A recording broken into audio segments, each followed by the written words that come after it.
Fala, meu povo, seja muito bem-vindo ao Reset, um podcast cristão onde a gente fala sobre transformação, novos recomeços e como reinventar a sua jornada com Deus. E o tema de hoje é direto e profundo: Jesus da Bíblia ou Jesus da religião? Será que estamos realmente seguindo a Cristo das Escrituras ou apenas uma versão moldada por tradições, costumes, interpretações humanas? Fica com a gente, porque hoje o episódio vai fazer você refletir, talvez até encontrar um verdadeiro Jesus. E esse episódio é patrocinado pela Vano. A Vano é uma empresa que agiliza precatório ou RPV de uma forma muito rápida, onde você pode receber o seu dinheiro em menos de 24 horas com segurança e eficiência. É com muito carinho que eu quero apresentar meu amigo, pastor Eliel Fernandes. Pai do Senhor, Amém. prazer muito grande estar aqui. E já quero te parabenizar por esse projeto, Amém. que é uma referência aí nesse mundo da mídia. Deus tem te usado, né, para ser um diferencial aí, né? Esse instrumento de Deus. Prazer estar aqui com você. Prazer trabalhar com você na liderança. Eu aprendi muito com você. É um prazer estar aqui, pessoal. Deus é chique, hein? E aí, como que você tá? Como tá as coisas? Cara, bem, graças a Deus, a cada dia aí, né? A gente tá falando que a gente tá matando leões, né? Matando, né? Matando vários leões por dia. Mas o nome de Deus tem sido glorificado. Cumprimentar aqui nosso pastor presidente, né? Pastor Samuel J. Marques, que é uma bênção de Deus nas nossas vidas e tem nos abençoado, né? Tem sido bênção. Ele é referência, né? Nosso pastor é referência, não adianta. Sempre. Nosso pastor, eu digo que é um pastor completo, né? É, Prega, canta, expulsa demônio, né? Não tem como o culto dar errado. isso é verdade. Eliel, pra quem não te conhece, quem é Eliel Fernandes? Cara, um sonhador nato, alguém que acredita muito nos valores da família. Eu nasci aí naquilo que a gente chama de berço evangélico, né? Nasci aí na caminhada cristã, sou filho de pastores, né? Que me criaram debaixo da presença de Deus dentro da igreja. E fui me formando, né? Como obreiro. Eu tenho minha parte ministerial aí 90% no Ministério de Madureira. E trabalho aí ao longo de 13 anos, 15 anos com liderança de jovens, né? Me identifiquei muito com isso. Acho que é aquilo que Deus me capacitou, aquilo que eu procurei fazer. Não é fácil, você sabe muito bem disso. Mas é o que Deus tem nos norteado aí, sobre a bênção do nosso pastor. A gente tem aí. Então, esse sou eu, um cara humilde, sonhador, que procura aí viver os preceitos da palavra de Deus, né? E fazer o melhor para Deus sempre. Casado, né, Vaso? Muito bem casado. Isso aí. Pai de uma filha de 7 anos, a minha princesa Eloá, bem lembrado, que se eu não falar dela, irmão, a casa cai lá. Né? Ou eu tenho que falar dela até nas pregações agora. Minha esposa, né, Diaconisa Midian, que é uma bênção de Deus, que eu sou o homem que sou, muito em função daquilo que ela tem me ensinado ao longo desses 14 anos aí que a gente vive juntos, né? Então, o nome de Deus tem sido glorificado na nossa casa. E agora, né, Deus nos escolheu para gerar mais um milagre aí, que vem aí a Manuela, glória a bênção de Deus, e a gente está muito feliz com esse momento. Beijo, amor. Deixa eu te falar, você liderou quais jovens na igreja passada que você veio? Foi o Madengo? Quem foi lá? Participei da Almado, O Mado, né? Almado, que é da Debras Osasco. E lá eu liderei, você acredita que eu liderei até departamento de criança, cara? Sério mesmo? Minha primeira experiência foi liderar crianças. Que legal. Foi crianças, e aí fui... Tudo foi em Osasco? Tudo em Osasco. E aí fui para adolescentes, onde foi uma escola para mim, foi liderando adolescentes que eu me formei como obreiro, né? E aí passei a liderar adolescentes, e aí fui liderando jovens, e aí pastoreei igrejas, já aqui em Itapevi. E aqui em Itapevi Deus nos concedeu a honra também de representar o pastor Samuel na Madeci. Já fazem 3 anos aí que a gente está aí fazendo a obra de Deus. Glória a Deus. E hoje o tema é Jesus da Bíblia e Jesus da religião. Como a gente pode começar esse tema, Daniel? Cara, vamos lá. Então, é um tema muito interessante. É um desafio, mas é um tema extremamente necessário. Para a gente falar sobre esse tema, iniciar esse assunto, a gente precisa primeiro entender o que é religião. Sim. né? Então, o que seria a religião? Religião é um conjunto de crenças, né, sociais relacionadas com a divindade, né? Então, resumidamente, esse é a explicação do que é religião, de uma forma bem prática e resumida. Toda religião, se a gente analisar, ela vai oferecer três fatores, três aspectos. Que toda religião, seja afrodescendente, seja uma religião brasileira, catolicismo, budismo, islamismo, qualquer tipo de religião, ela sempre vai apontar para esses três fatores. Primeiro, toda religião, ela vai oferecer um futuro glorioso, um futuro promissor. Toda religião oferece isso. Segundo, toda religião, ela vai oferecer o cumprimento das promessas que ela mesma faz. Então, se você analisar, toda religião promete o cumprimento das promessas. E em terceiro fator, que é o ápice de toda religião, elas oferecem acabar com o sofrimento humano. Trazendo a paz. Todo tipo de sofrimento, a religião ela vem como uma oferta, oferecer isso aos seus fiéis, que vai acabar com todos os sofrimentos. Então, cabe aí o exercício de quando a gente analisa esses três sentidos, esses três aspectos,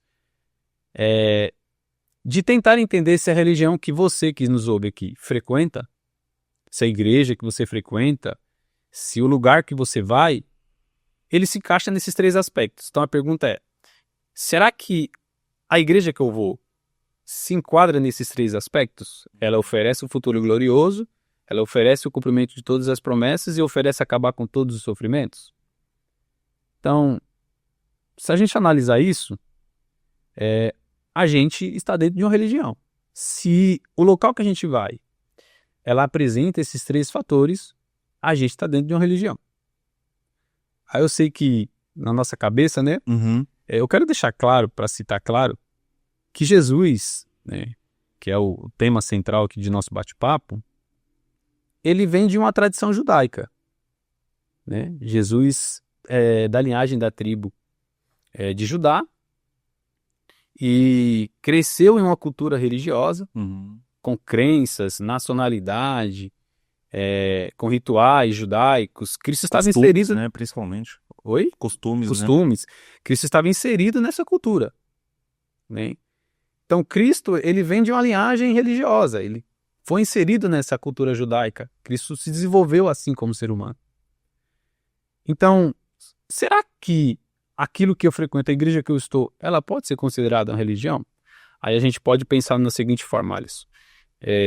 Vamos pensar em Jesus Cristo, no Evangelho, na nossa igreja. Tá. A nossa igreja, né? O meio pentecostal, ela oferece futuro glorioso à luz da Bíblia? Sim. A gente tem várias promessas dentro da Bíblia de futuro glorioso. Cristo uma vez estava reunido com os discípulos e Jesus fala para os discípulos, não vou estar mais no meio de vocês. Aí Pedro toma a palavra e diz, para onde que você vai? Para onde o Senhor vai? Jesus diz, olha, o lugar que eu vou, vocês não podem ir agora, mas eu vou preparar o lugar e quando estiver pronto, vou retornar e vou buscar vocês, a fim de que vocês vão para o lugar também que eu vou. Então, Cristo promete o futuro glorioso, né? A Bíblia fala de mansões celestiais, a Bíblia fala no arrebatamento. Então, isso se enquadra na nossa crença. A Bíblia oferece o futuro glorioso. Segundo, a Bíblia, ela oferece o cumprimento de todas as promessas? Das promessas? Sim. Né? A Bíblia vai dizer que Deus não é filho do homem para que minta e nem que se arrependa. Né? Em Hebreus, vai dizer que Deus é fiel para cumprir todas as suas promessas. Então, Deus também cumpre as suas promessas. Né? Deus cumpriu várias promessas. A Bíblia, ela tem promessas que já foram cumpridas, que se cumprem nesse exato momento e que irão se cumprir. Se você analisar o livro de Apocalipse, você vai ver que o livro das revelações, né, você vai ver que isso se encaixa perfeitamente. Então a Bíblia também se encaixa nesse sentido. Ela é um cumprimento de promessas. Terceiro sentido, a Bíblia ela promete acabar com todo sofrimento? Sim. Né? A Bíblia promete. O que Jesus disse? Vinde a mim todos que estão cansados, sobrecarregados. A Bíblia vai dizer que Deus enxugará dos nossos olhos todas as lágrimas. A Bíblia vai dizer que no céu, né, não tem tristeza, não tem choro. Então a Bíblia, ela tem promessas de acabar com o sofrimento. Só que agora, o exercício. Então eu posso encaixar a Bíblia, Jesus, como religião? Não. Não. Aí é diferente, né? É isso que é isso que eu quero que fique claro para quem nos ouve, né? O Evangelho não pode ser considerado uma religião.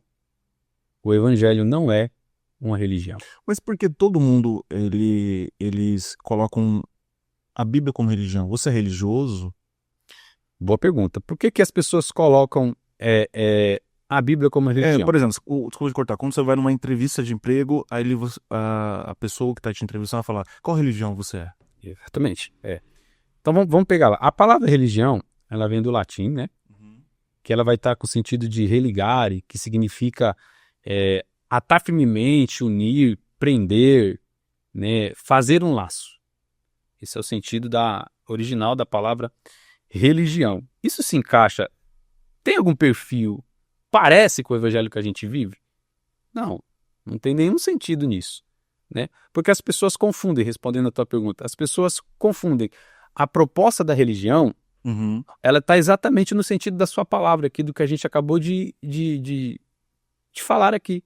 É de prender pessoas em ritos, em liturgias, em crenças, né? em doutrinas, a fim de que você siga essas doutrinas para ter o resultado que você espera. Se você não estiver disposto a seguir essas determinadas crenças, esses determinados rituais, você não vai ter o resultado que você espera. Isso é religião. Por que o evangelho não pode ser considerado religião? Porque ele vem na contramão disso.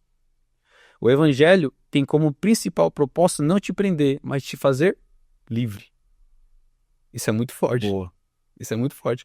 Olha que Jesus vai dizer, se pois o Filho te libertar, verdadeiramente serás livres. Então a proposta do evangelho nunca é prender, cauterizar, é de liberdade. Qual que foi o principal objetivo de Cristo na cruz? O véu do templo se rasgue de alto a baixo, livre acesso para o Pai. O papel do evangelho não é prender pessoas, é de libertar pessoas. Então por isso que eu digo, eu não me considero religioso, respondendo a tua pergunta. Porque religião é um estilo de vida que, se seguido com risca, vai te trazer ou não o resultado que você espera. Então ela vai cauterizar a sua mente para que você siga, para que você faça determinadas programações, para que você tenha um resultado positivo. O evangelho não, ele vai te fazer livre, e essa liberdade foi conquistada através de Cristo na cruz do Calvário. Então o evangelho não tem nada a ver com religião. O Cristo da religião, ele sempre vai te oferecer rituais, programações, tipo de liturgias, a fim de cauterizar sua mente para um resultado que você espera. É por isso que as pessoas decepcionam. O evangelho não. Ele vai te fazer livre, ele vai te constranger, ele vai pregar um amor no seu coração, a fim de que o homem se autoconvença de que ele é pecador. E ele alcance em Cristo a paz que ele procura, a fim de que Cristo leve até Deus, e através de Deus nós alcançamos a salvação plena. Sim. Isso é, de fato, o evangelho de Jesus Cristo. Tá. Outra pergunta, mas como uma pessoa consegue ser salva? Porque através da religião ela precisa conhecer Jesus, não é óbvio, ou não? Relativo. Ela precisa estar na igreja. Por que a pessoa ela precisa estar presente numa religião que seria doutrinas, usos e costumes? A pessoa, é aquilo que eu estava falando, ela não pode se prender a ritos, a crenças. Qual que é a grande dificuldade da nossa geração? É que as pessoas, a partir do momento que você é alcançado pelo evangelho, o evangelho ele nunca vai te prender a ritos. Vou te provar isso na Bíblia, né? Preste bastante atenção nisso para responder a tua pergunta. Em João, Evangelho de João, capítulo de número 4, Jesus vai ter a conversa que a gente chama de a conversa mais famosa da Bíblia, que é o encontro de Jesus com a mulher samaritana. Naquele dia, tinha duas coisas sendo estampadas. A primeira era a religiosidade que havia naquele tempo, de uma briga que estava travada há mais de 1000 anos, que começou na morte do rei Salomão, o reino se divide, E aí se dividiu o Reino do Sul e o Reino do Norte. E aí começaram a fazer de Deus uma propriedade. Está aí uma grande preocupação da nossa geração. A religião faz de Deus uma propriedade. O que eles começaram a dizer? Não, Deus não está em Jerusalém. Deus está aqui em Samaria. Aos samaritanos, não, Deus não está com a gente. Deus está com a gente, não está com eles. E ficava essa briga, fazendo de Deus uma propriedade exclusiva deles. A tal ponto de que os samaritanos disseram assim, vou me oferecer para a reconstrução do templo. Claro que Jerusalém não ia aceitar isso. Não aceitaram, então ele falou, tudo bem, se tem um templo lá, a gente constrói um templo aqui. Olha o tamanho da confusão. Porque Deus vai estar aqui, Deus não vai estar lá. E aí construíram uma cópia do templo em Samaria, a fim de dizer que Deus estava lá em Samaria. Mas não estava com eles. É tão séria a situação que eles levantam até o sacerdote. Então fizeram de Deus uma propriedade, né? Deus está aqui, Deus está aqui. A nossa cultura faz isso. Isso acontece muito. Não acontece? Deus está na nossa igreja, não está na outra igreja. Exatamente. Deus está na nossa denominação, não está na outra denominação. Exatamente. Nós assim, no sentido generalizado mesmo da palavra. Verdade. Né? A nossa cultura religiosa, né, comete esse mesmo tipo de erro. Faz de Deus uma propriedade exclusiva. Isso cauteriza a mente das pessoas. Isso escraviza a mente das pessoas. Aí, para que você entenda, Jesus chegou para a mulher samaritana, aonde? Num poço. Uhum. Não sei se você... Só um adendo disso aqui, que é muito interessante. Você já viu alguém cavar poço no deserto? Não. Cara, a Bíblia dizia que isso era Sicar é um deserto. E tinha um poço no deserto. Isso mexe com a nossa alma, isso me emociona. Por quê, irmãos? Presta atenção nisso, Alisson. Quem é que pediu para Jacó cavar um poço no deserto, cara? Que sentido? Você acha que isso foi um tiro no escuro de Deus? Não, foi Deus que pediu para Jacó cavar um poço lá. Talvez Jacó já não era mais vivo nessa época. E Jacó talvez morreu sem entender por que real sentido Deus mandou ele construir um poço no deserto. Não tem nada, não tem vida no deserto. Quem nos assiste aqui, alguém vai cavar, algum engenheiro aí, vai cavar poço no deserto? Mas você acredita que para Deus alcançar a vida de uma pessoa, olha o que é evangelho. Deus cria situações, traz à existência aquilo que não existe, para alcançar a vida de uma mulher. Glória a Deus. De uma mulher, que ninguém queria ver ela. Eu me emociono de falar isso. Porque quando Jesus chega para ela, Jesus fala, cadê teu marido? Ela diz, eu não tenho. Jesus dissesse bem, tu teve 5, que tem não é teu. Então ela foi sincera com Cristo. Jesus pede água para ela. Da onde? Do poço. E Jesus fala para ela assim, olha, não, da água que eu tenho para te dar, você nunca mais vai ter sede. Note que, olha Jesus tirando a religiosidade forte, verdade. Do meio, quebrando todo o protocolo religioso que fazia com que aquela mulher não pudesse ser vista por ninguém, indesejada por todos, no horário que ninguém podia pegar água, que ela sabia que ninguém podia pegar água naquela hora, então só ela estaria ali naquele momento. Jesus sabia disso, Jesus encontra ela lá. E o que Jesus faz? Não se apegue a coisas, não se apegue a ritos, não se apegue a crenças. Eu sou a água da vida. Eu sou o verdadeiro evangelho. Da água que eu te der, nunca terá sede. Você nunca mais vai ter sede. Entenda que, nesse exato momento, o evangelho de Cristo penetra dentro da vida dela. E qual que é a pergunta que ela faz? Aonde eu te adoro? É forte, não. Porque quem é alcançado pelo evangelho, a primeira reação que você vai ter é de adorar a quem de fato deve ser adorado. Então, quando eu procuro uma igreja, porque lá tem um lenço ungido, tem um copo de água ungido, isso é sincretismo religioso. O que é sincretismo religioso? É quando eu coloco qualquer figura no lugar de Cristo Jesus. Acima de Cristo, né? Acima de Cristo Jesus. Sincretismo religioso. Isso a gente tem que tomar cuidado. O que é que Jesus responde para ela, Alice? Não é nem lá, em Jerusalém? Não é nem aqui em Samaria. Os verdadeiros adoradores. Aleluia. Adorarão isso em verdade. Em verdade. O que é que Jesus está dizendo? Não se apegue a lugares. Não se apegue a ritos. Não se apegue à religiosidade mundana.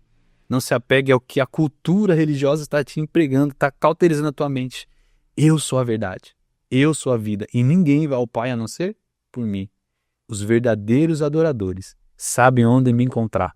É por isso que quando você adora a Deus dentro do carro, você consegue senti-lo. É por isso que quando você adora a Deus dentro da sua casa, você consegue senti-lo. É por isso que quando você adora a Deus dentro da faculdade, você consegue senti-lo. Em qualquer lugar que você esteja, a proposta do Evangelho é: eu estou com você para te fazer livre em qualquer lugar que você esteja. Olha isso. Então Jesus é poderoso demais. Mas assim, mas vou repetir de novo. Eu vou colocar esse ponto de novo. Até. Exatamente. Mas eu não entendo por quê. Muita gente foca em religião. Muita gente é religioso hoje. Acho que é o problema de muita gente. Acaba se tornando muito religioso, que ao mesmo tempo ela espiritualiza muito. Deus está em todo lugar, Deus está falando comigo, não sei o que, não sei o que, não sei o que. Que ela acaba ficando até doente espiritualmente, porque Deus acaba não atingindo, desculpa, realizando todos os desejos do coração dela. Então ela cria uma coisa dentro dela, que ela é a preciosa ou precioso de Jesus, de Deus, que Deus está com ela em todo momento, todo tempo. Não, Deus falou comigo. Deus está comigo. Sim, todas as vezes que a pessoa procura uma igreja, ou entra ou sai da igreja, por causa de pessoas, ela nunca entrou por causa de Cristo. Uhum. É isso que eu estou dizendo e explicando aqui, para que vocês entendam. As pessoas, elas se decepcionam e procuram igreja porque elas colocam a fé não em Cristo, em coisas. Né? Por exemplo, por que a gente tem dificuldade de reunir pessoas no culto de oração? Verdade. E por que tanta facilidade em reunir pessoas em um culto que a gente intitula profético, né? O culto profético. É porque as pessoas estão apegadas à bênção que Deus pode dar e não Deus da bênção. Então, as pessoas se tornam religiosas por isso, porque elas vão à igreja pelas coisas, pelos fatores, pelo rito religioso, por aquilo que é criado dentro da igreja, por aquilo que é imposto, a fim de que não tem intenção de mudar a vida de pessoas, e sim de fazer com que elas sejam fiéis aos procedimentos que lá está estabelecido. Uhum. A partir do momento que a gente entra na igreja com esse objetivo, a gente vai entrar na igreja e vai sair frustrada. E aí que a gente se torna religioso. A religião é quando a gente se pega a crenças, substituindo o lugar de Cristo Jesus. Isso se torna uma pessoa religiosa. É quando eu acredito que a flor ungida tem mais eficácia do que a palavra de Deus. É quando eu acredito que um copo de água, pega teu copo de água na tua casa, eu vou orar, joga azeite dentro, bebe. É quando, irmãos, deixa eu deixar algo claro. Eu não tenho nada contra. Não, vou deixar algo muito claro aqui, para dizer, nossa, pode não ser polêmico, pode ser bem leve. Eliel, você não acredita em atos proféticos? Piamente, eu tenho um pastor que é mestre nesse quesito, nesse ministério. Eu acredito piamente em atos proféticos, só que a gente não pode banalizar o evangelho. A gente não pode colocar os atos proféticos acima da vontade de Cristo Jesus. O que é ato profético? Vamos pensar no que é ato profético? Ato profético é uma manifestação de Deus usando a vida de alguém a fim de que ele se manifeste, se movimente, né, para que o mundo espiritual se manifeste no âmbito físico. Isso é ato profético. Vamos pegar na Bíblia um exemplo para que você entenda. Quando na Páscoa no Egito, Deus pede para que passem sangue nos umbrais da porta. Isso é um ato profético. A gente pode pegar outro exemplo, Eliseu, Verdade. com as vasilhas, peguem vasilhas e não poucas. Ato profético. Quando o próprio Eliseu, né, também da questão da cachoeira do rio lá, né, que ele joga lá no sal no rio lá e vira a cachoeira e tal, também é ato profético.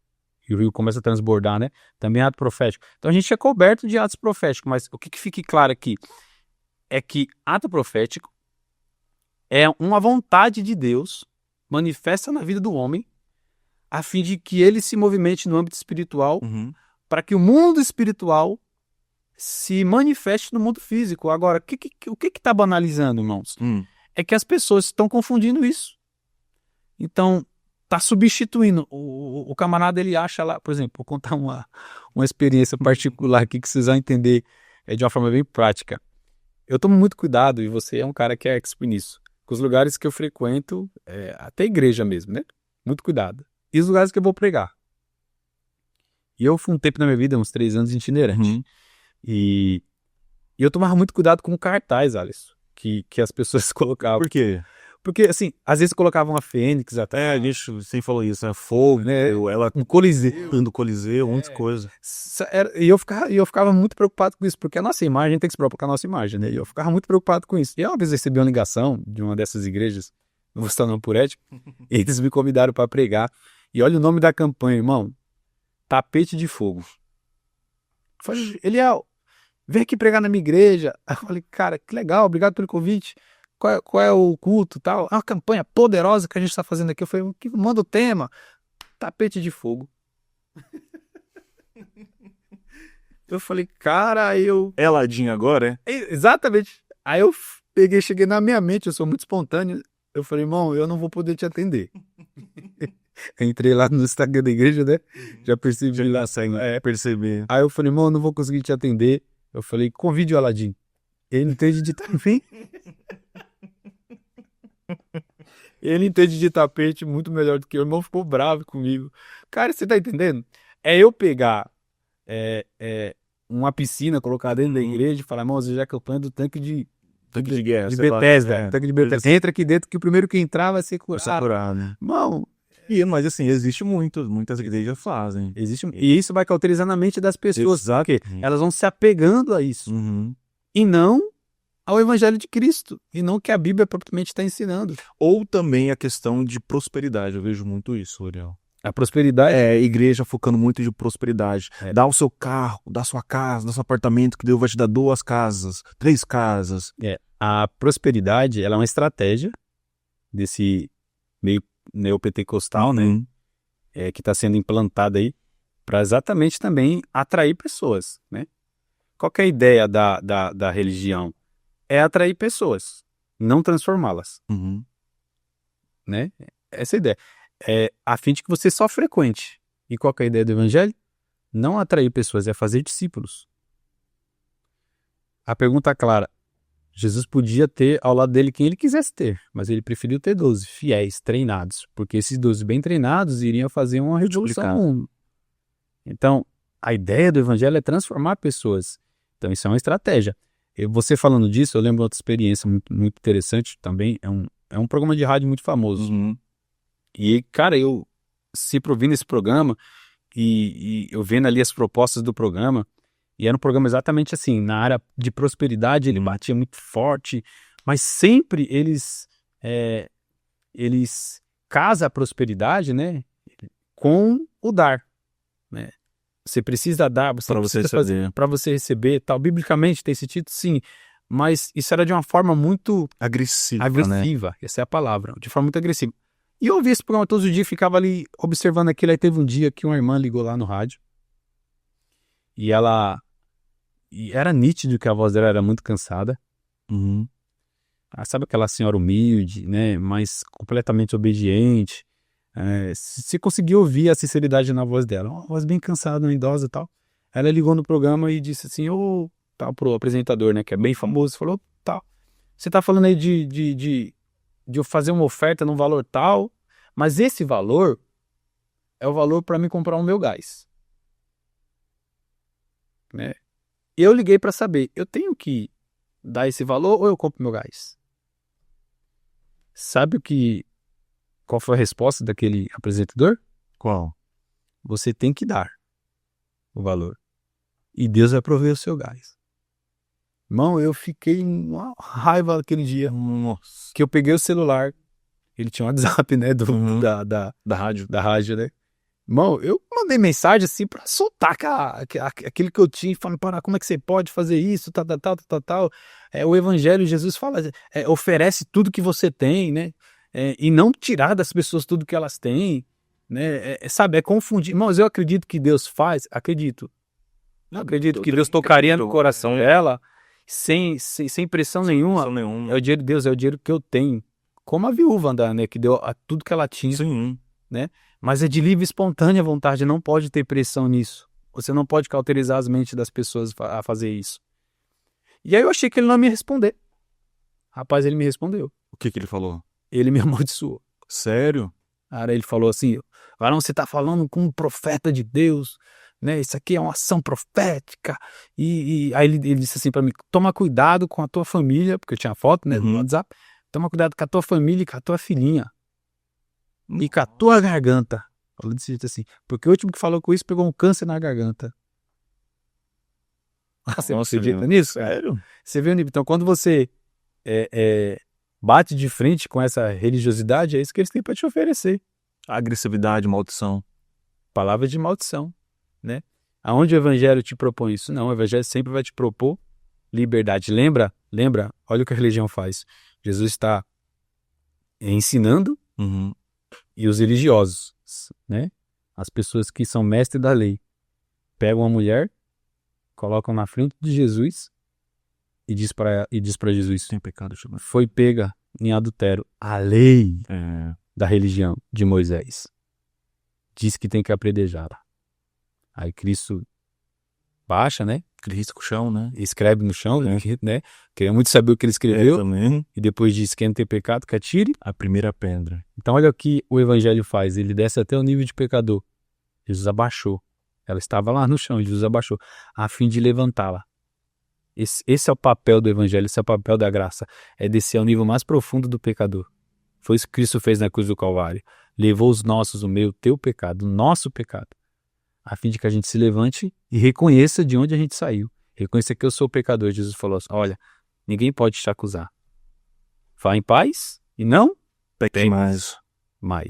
Isso é evangelho. E a gente falando um pouquinho de Jesus. Vamos tirar a religião agora. Quem é o Jesus da Bíblia mesmo? Fala pra gente. O Jesus que você deu uma resumida no comecinho aí, mas fala, conforme a gente tá falando de religião, o Jesus da Bíblia. Então, como o tema é o Jesus da Bíblia e o Jesus da religião, o Jesus da Bíblia ele sempre vai oferecer amor. Esse é o ápice do Evangelho de Jesus Cristo. É o amor que alcança pessoas, que transforma as pessoas. E Cristo veio aqui na Terra, né, se tornou semelhante aos homens. E nesse contexto, nessa vida que Cristo percorreu aqui na Terra durante 33 anos, o que mais Cristo demonstra nas Sagradas Escrituras, o Cristo da Bíblia, é o amor por vidas, é o amor por almas, é o amor por pessoas, independente da sua raça, independente da sua crença, independente da sua cor. Cristo, ele ama tantas pessoas a fim de que as pessoas se constranjam ao amor dele, reconhecendo quem Cristo é e o aceitando como o único e suficiente Salvador. Se você analisar o Evangelho de Lucas, Lucas não viu Cristo de forma física, né? Mas Lucas vai dizer no início do seu Evangelho que de tanto... Lucas era um médico. Sim. De tanto ele estudar. Né? Ouvir também. Ouvir. Você imagina um médico, né? Vamos aqui conjecturar aqui essa introdução do livro de Lucas para entender quem Cristo era. Você imagina um médico, estudado, inteligente como ele era. Ele indo nas regiões em que Cristo fez milagre e como médico tentando entender como é que Cristo curou um paralítico. O paralítico, ele fala assim, não, eu queria saber qual era a sua enfermidade, era tal. Quem te curou? Jesus. Como te curou? Assim. Ele vai dizer, não tem explicação. Porque eu sou médico. Né? Você imagina Lucas estudando isso. E a Bíblia, de tanto ele estudar, olha o que o amor de Cristo faz. De tanto ele se convenceu de que Cristo era real e aceitou Jesus Cristo. Então, Cristo da Bíblia é aquele que vai nos amar acima de todas as coisas. Né? João escreveu, e tendo-vos amado, os amou até o fim. E o fim foi a cruz. Né? Então, Efésios 1,4 vai dizer que Deus nos elegeu nele bem antes da fundação do mundo. O Cristo da Bíblia nos escolheu primeiro. O Cristo da religião, né, é totalmente diferente. O Cristo da religião vai escolher o Jesus Cristo, que é uma utopia, né, religioso, que não existe, é uma utopia. Ele vai escolher pessoas pelo poder aquisitivo, por aquilo que elas podem oferecer. O Cristo da Bíblia, não. O Jesus da Bíblia vai escolher as pessoas a fim de transformá-las e convencê-las de quem ele é e apontá-las para Deus. Esse é o Jesus da Bíblia. Mas, vou voltar àquela pergunta de novo.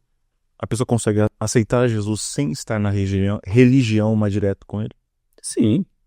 Sim, não necessariamente. Mas porque muita gente tem esse pensamento, precisa estar na igreja, ou precisa ir em alguma religião para aceitar a Jesus. Ou não precisa, direto com ele. Vamos lá. Por teoria, a igreja, aquela que nós frequentamos, o que você tem que analisar?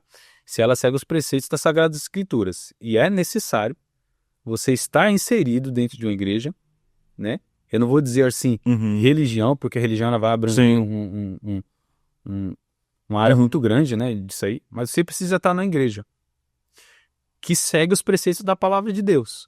Porque essa igreja, ela vai te nortear, ela vai te ajudar. Você precisa de uma liderança. Em todo o tempo das Sagradas Escrituras, o povo, Deus levantou um líder para o povo, para que esse líder direcionasse o favor de Deus, o povo, a andar dentro da vontade de Deus. Então a igreja serve para quê? Por que você precisa procurar uma igreja? Porque a igreja, dentro da palavra de Deus, vai te nortear, né, os seus dias, os seus caminhos, os seus passos, vai cuidar da tua vida, cuidar da vida da tua família. Então a gente tem um pastor que cuida do nosso sentimental, cuida da nossa área familiar, cuida da nossa área espiritual, né, até da nossa área material, física. Então a igreja é uma instituição que ela precisa existir, é uma bênção, uma instituição criada por Deus, isso é bíblico, para que as pessoas encontrem Deus de uma forma mais de liberdade, de uma forma mais espontânea. Então por isso que você precisa procurar uma igreja, porque ela vai te ligar no caminho que leva Acho que ela vai te ensinar, te orientar dessa forma. Porque essa pessoa simplesmente ela aceita Cristo, ela se convence de quem Cristo é, e ela não tem ninguém que a norteie, né, que oriente, que ensine, ela vai se perder. Sim, claro. Né? Cristo é o caminho, a verdade e a vida. Então a gente, como a Bíblia diz, é conhecer e prosseguir em conhecê-lo. Então eu conheço a Cristo, aceito, e a igreja vai me fazer prosseguir em conhecê-lo. Então vai me manter firme, né? Porque somos humanos, a nossa natureza é pecaminosa. O livro de Salmos fala isso, né? Então a gente precisa ser norteado, a gente precisa ser liderado, a gente precisa ter uma cobertura espiritual para nos manter firme no propósito, que é a nossa salvação. Então, mas e aquelas pessoas que falam que não precisa estar na igreja? Tem essa, né, que ela não é religiosa ao ponto, mas acaba se tornando religiosa, porque ela fala assim, eu não preciso estar na igreja, Deus está comigo, Jesus está comigo. São desviados. Mas vou explicar da forma mais técnica. Porque salta aqui a espontaneidade. Porque, por exemplo, a pessoa ela estuda tanto a Bíblia, teologia, acontece muito isso, teologia, estuda tanto teologia, que fala, não precisa estar na igreja. Não precisa disso, esse movimento, essas coisas tudo. Alisson, eu explico isso de uma forma muito prática. Eu já vi na minha vida, você que nos ouve também, eu já vi um corpo viver sem um membro. Né? Por exemplo, sem braço, sem perna. Eu já vi vários seres humanos viver sem uma perna, sem um braço, sem um dedo, sem uma orelha, sem um dedo, normal. Mas eu nunca vi um membro fora do corpo. O membro fora do corpo, ele morre. Agora, as pessoas que pregam essa ideia de que você vai viver fora da igreja, fora da presença de Deus, irmão, você não dura muito tempo. Você precisa estar debaixo de cobertura espiritual, debaixo de obediência. Deus instituiu as suas autoridades espirituais aqui na terra para que você fique debaixo dessa obediência. Pessoas que pregam essa ideia são pessoas que não gostam de obedecer, são desobedientes. Né? Então a gente precisa ter uma liderança. A gente precisa estar coberto por alguém que nos instrui. Então, pessoas que pregam essa ideia, elas são desobedientes, elas fundamentam suas próprias convicções e não aceitam de outras pessoas que outras pessoas orientem ela, né? São pessoas autossuficientes, mas elas não vão longe, irmão. Se você analisar, vai bater com a cara no muro, vai dar murro em ponta de faca, porque em toda a história da Bíblia Sagrada, a gente sempre esteve debaixo de liderança e de obediência. Né? Andar debaixo de obediência é andar com Deus. Então você precisa, irmão, procura uma igreja, você precisa estar na igreja, porque isso vai alimentar a sua fé.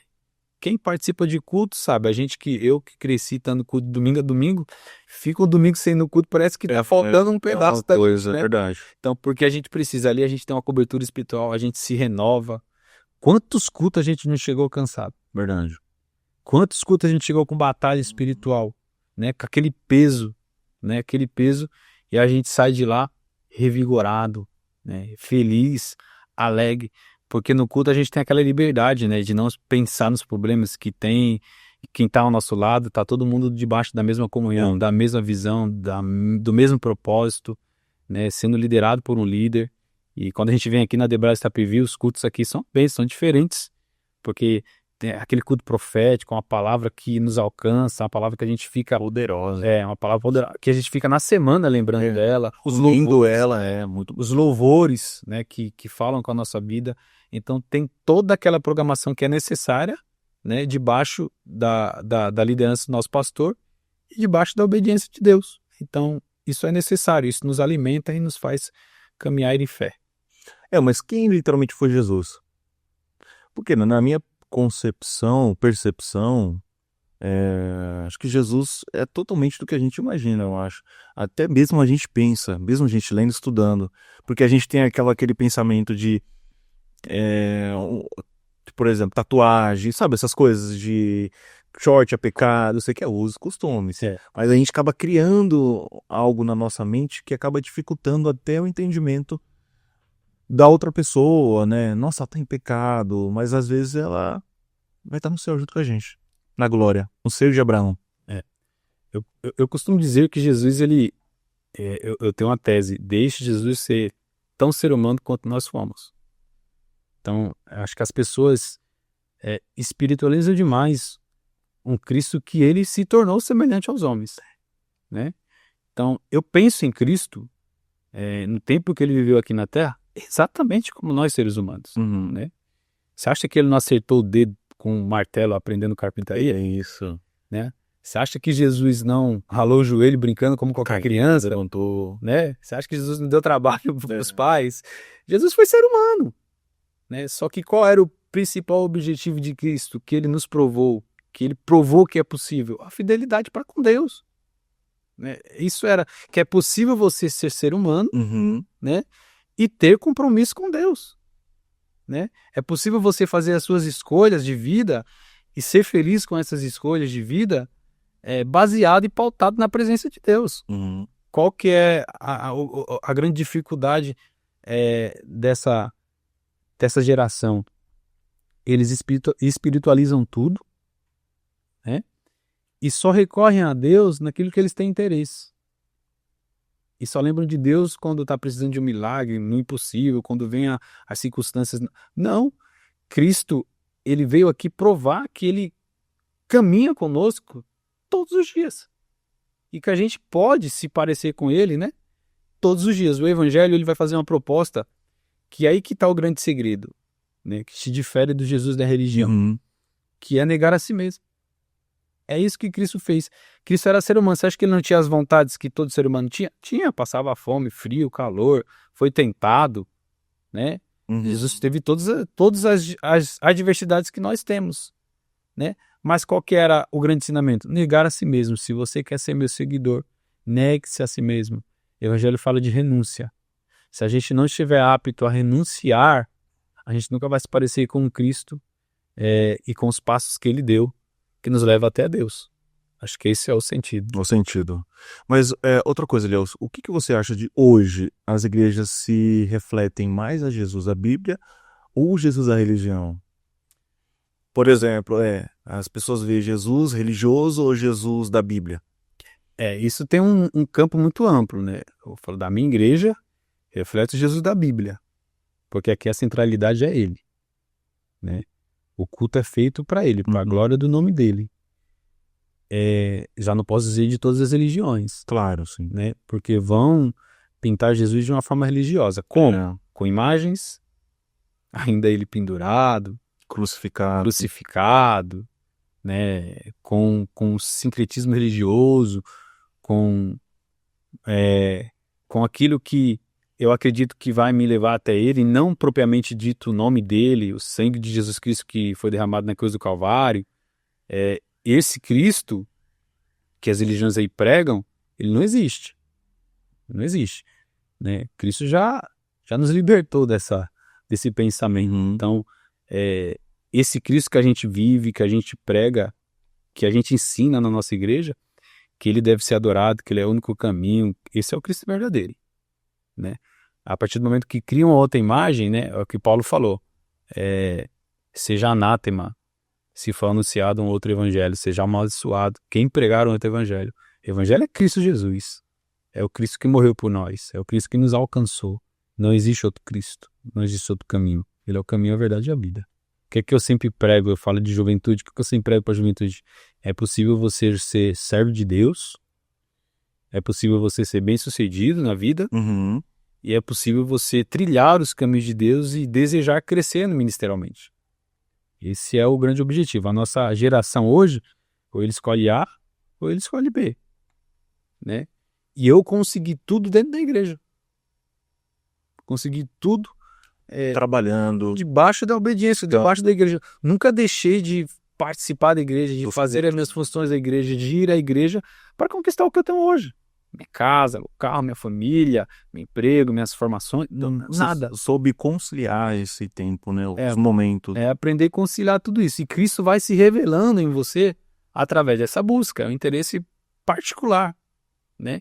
Então é possível a gente caminhar com Cristo e conquistar as nossas coisas, priorizando, né? Buscar primeiro o reino dos céus e a sua justiça, que todas essas coisas vos serão acrescentadas. É possível a gente permanecer fiel a Cristo e ser bem sucedido. Eu digo sempre, respondendo a tua pergunta, que a minha filha, minha filha Eloá, de 7 anos, que era o meu maior sonho, ela é um resultado, né, daquilo que Cristo é na minha vida.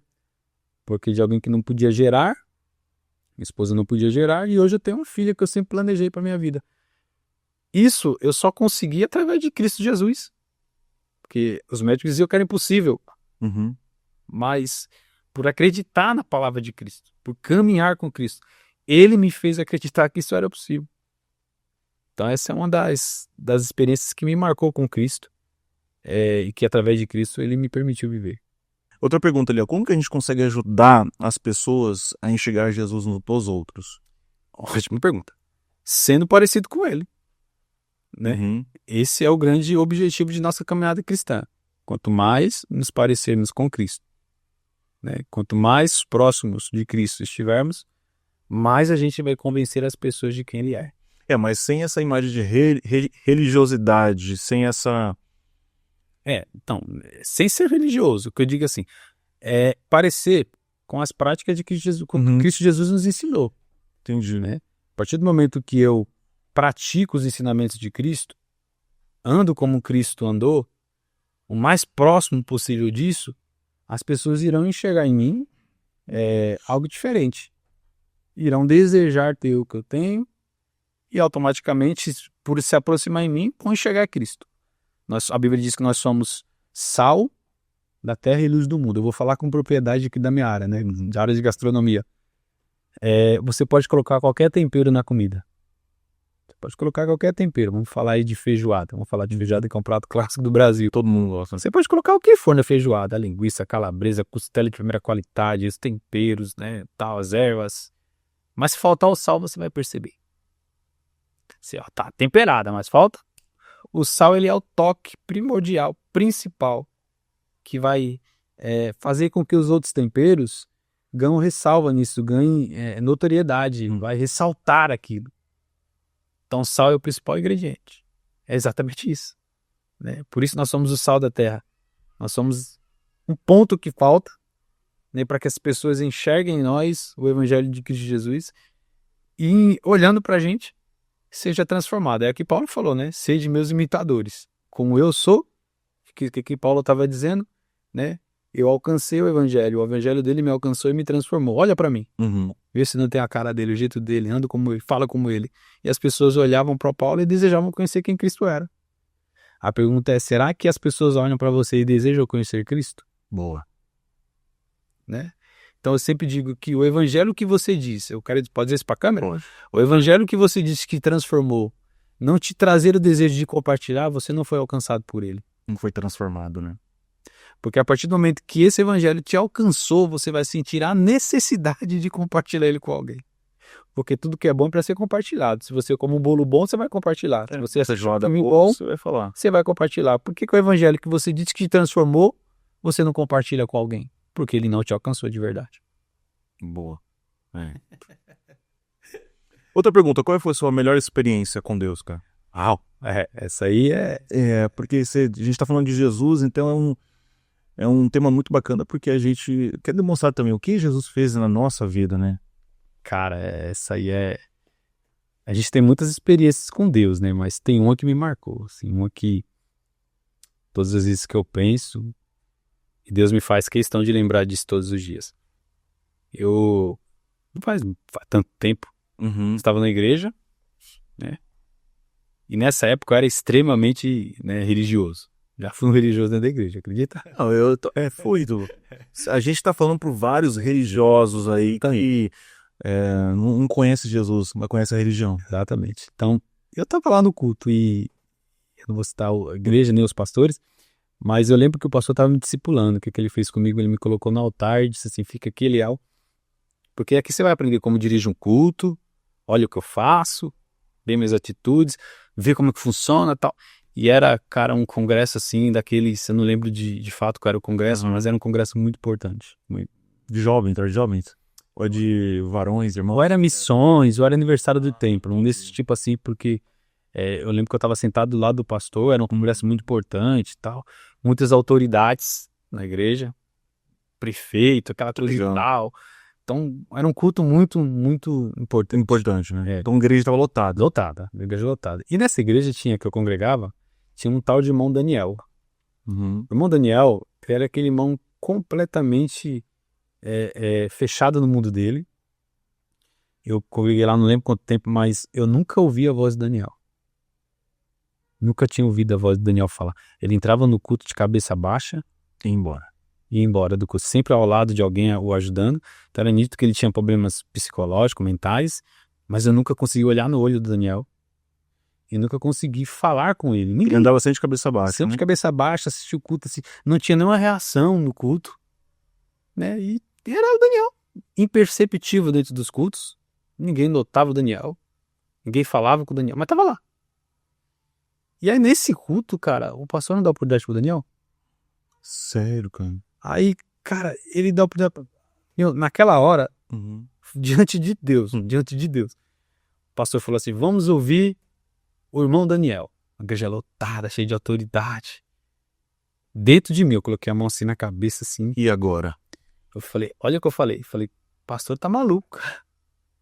Como é que o pastor vai dar oportunidade pra um cara que tem problemas mentais? Vão passar vergonha. Certeza que vai ser a maior vergonha da história. O Daniel nunca falou. Nunca olhou no olho dele. Como é que o pastor dá oportunidade pra esse cara? Aí lá vem o Daniel. A minha surpresa foi ele levantar do banco, cara. Que ele nunca tinha movido, não tinha qualquer tipo de reação. Ele levantou do banco. Já foi uma surpresa pra mim. E ele veio caminhando pro altar. E caminhando pro altar. E aí ele subiu no altar de cabeça baixa. A igreja em silêncio. O povo da igreja, da nossa igreja, todo pasmo assim com aquilo que estava acontecendo. O pastor deu o microfone na mão dele. E aí o Daniel, cabeça baixa. E aí ele levantou a cabeça assim. E aí ele começou. Quando a vida se torna difícil, quando você não se sente alguém. Olha o que ele diz. Quando o desprezo invade a tua alma e das suas marcas só restam feridas. Quando o amor não é alcançado, quando o mundo te deixa de lado e o coração explode na dor, é hora de ter o Salvador. Aí ele começou dizendo, o Salvador, ele é Jesus, que por você morreu na cruz. Sua tristeza e seu desprezo ele levou. Carrega a sua cruz juntinho dele e a força dele te fará capaz. Aí ele terminou dizendo, o amor que o mundo não deu, Jesus te dá. Bem sim, cara. Aquilo até hoje. Nossa. Até hoje isso me marca. Aquele dia Deus disse para mim muito claro, eu uso quem eu quero. Da maneira que eu quero.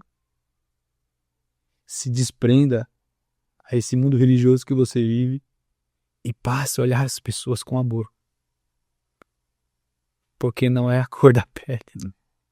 Porque não é a classe social. porque não é o jeito deprimente e deprimido dele. Eu uso quem eu quero, na hora que eu quero. Deus desceu com a sua graça no culto, Alisson. E aquele dia não sai da minha cabeça. Foi uma presença tão grande. Parecia que o Espírito Santo de Deus abraçava todo mundo. E do jeito que o Daniel cantou, ele saiu do altar. Porque ele não tinha interesse em mostrar quem ele era. Ele não tinha interesse de ser famoso. Ele não tinha interesse de estar no cartaz. Ele não tinha interesse nem de que alguém soubesse o nome dele. Ele estava lá para fazer ele conhecido acima de todas as coisas. Esse é o evangelho que a gente tem que pregar. O amor que o mundo não deu. O amor que o mundo julga, né? Que julga as pessoas. Jesus dá. Essa foi a minha maior experiência, assim, ministerial. Eu estava no altar, julgando e tentando ensinar como é que Deus trabalha. E Deus trabalha do jeito que Ele quer. Forte, hein, Leão? Nossa, foi forte. Isso é até para mostrar para as pessoas que aquele status, né? Estão por ali por religião, não por Jesus. Isso é o que eu mais tenho dificuldade de conciliar. Eu nunca vou procurar status. É a máxima de João Batista, que ele cresça, né? E que eu diminua. Tem que crescer a ele, quem tem que brilhar é ele, quem tem que ser adorado é ele. Então, irmãos, tem gente que briga por cadeira. Microfone. Tem gente que briga por microfone. Tem gente que briga por uma oportunidade. E a gente não deve ser assim, né? A gente tem que fazer ele conhecido. O ministério de Cristo conhecido.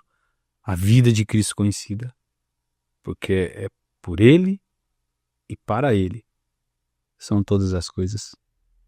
É melhor fazer ele conhecido do que ser conhecido. Tem um testemunho também do Luiz Arcanjo. Isso ele conta, né? Em um dos seus... Isso eu conheci dele pessoalmente. Eu participei de um intensivo de teologia com ele. Ele participava também. E ele contou que o sonho dele era ser famoso. Luiz Arcanjo, que foi um dos integrantes do Top no Altar, né, e tal, daquela época. E aí, cara, ele contou a história que me marcou também. Ele falou assim que meu sonho é ser conhecido. Eles gravaram um CD. E aí eles foram no show do Diante do Trono. Que lembra do Diante do Trono quando gravou com esses detinhos? Era top. Cada ainda era 15 minutos. Lembra disso? E ele foi no show, e porque disseram que eles iam dar uma oportunidade para eles lá. Em Minas Gerais. Eles pegaram, venderam tudo, alugaram a Kombi e foram para Minas Gerais. Mais ou menos assim. Chegaram lá, imprimiram os CDs deles, né? Os CDs deles. Entendi. E deixaram em todos os lugares do ginásio, a fim de ser conhecido. O Diante do Trono cantou e não deu oportunidade para eles. Os caras venderam tudo que tinha, investiram tudo que tinha com o interesse de uma oportunidade. E não tiveram oportunidade. Foram embora para casa, e o Luiz Arcanjo, ele contando, né? Ficou bravo, furioso com Deus. Falou, não, agora eu largo tudo. Aí eles pararam no meio da estrada para dormir, ele furioso com Deus. Deus levanta ele de madrugada e diz, vai lá na sala que eu quero ter uma conversa com você. Ele pegou, sentou assim, ele pegou, sentou. Ele falou, pega o violão, porque hoje eu vou falar com você de forma diferente. Aí ele pegou o violão e disse, tô aqui, Deus, pode falar. Hoje o senhor me decepcionou. Como é que eu não tenho essa oportunidade? Eu esperava uma... Ficou frustrado. É o que muita pessoa passa, né? Eu esperava uma oportunidade.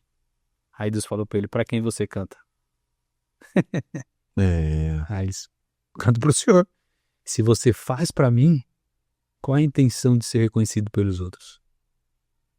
Aí ele acendeu aquele alerta nele. E aí ele começou a escrever. Eu não preciso ser reconhecido por ninguém. É essa música, né? A minha glória é fazer com que conheçam a ti. Aí ele começa a dizer na música que diminua eu, para que tu cresça, Senhor, mais e mais. E aí ele vai dizendo no refrão dessa música que é dos santos, a fumaça me esconde, porque quem tem que aparecer não é você, é ele. Só teus olhos me veem. Né? Então quem já esteve lá no Santo dos Santos vai entender isso.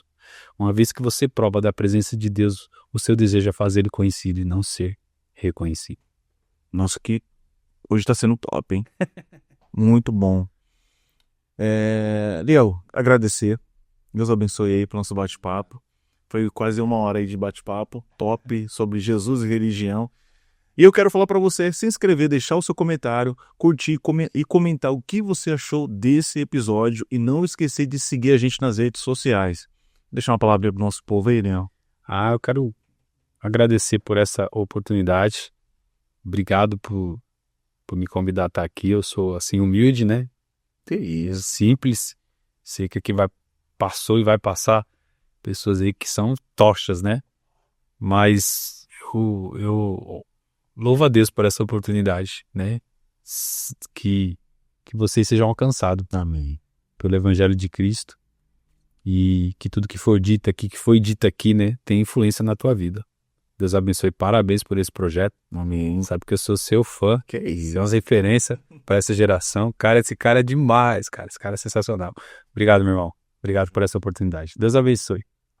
Gente, também queria agradecer ao nosso pastor presidente Samuel J. Marques e a nossa pastora Ana Miriam Foresto. E vou falar de novo. Curta, comenta e compartilha, escreve o que você achou nas redes sociais e siga o Elião nas redes sociais também. Verdade. Ô, gente, me segue. Gente, que eu tenho que falar. Tem uma briga lá em casa, lá, meu. Tem que ter mais seguidor do que a minha esposa, cara. Ela tem mais seguidor que você? Não, tem. Eu preciso ganhar dela até o final do ano aí. Pô, me ajuda. 50 mil seguidores. Pelo menos 20 mil até o final do ano aí. Né? Só falta 19 mil, gente. Me segue lá. Valeu. Se esse conteúdo abençoou a sua vida, inscreva-se no nosso canal, ativa o sininho e segue a gente nas redes sociais e compartilhe. Cada curtida, cada comentário, cada compartilhamento ajuda a espalhar a mensagem e transformar vidas. Deus abençoe.